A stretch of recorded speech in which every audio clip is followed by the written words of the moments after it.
शिवसंग्राम लोकसभेच्या 3 तर विधानसभेच्या 12 जागांसाठी आग्रही शिवसंग्रामच्या तानाजीराव शिंदे यांची माहिती।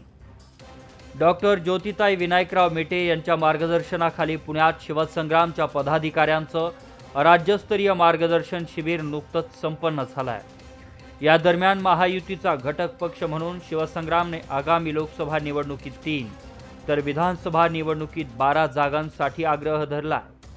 या संदर्भातली माहिती पत्रकारांशी बोलताना प्रदेशाध्यक्ष तानाजीराव शिंदे यांनी दिली आहे। या अनुषंगाने संघटन बांधणीच्या संदर्भात शिवसंग्रामच्या पदाधिकाऱ्यांचं शिबिर पुण्यातील पंडित जवाहरलाल नेहरू सभागृहात पार पडलं।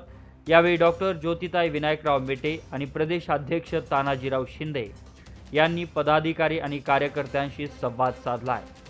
या शिबिरानंतर आता महायुतीत शिवसंग्रामला किती जागा दिल्या जाणार हे पाहणं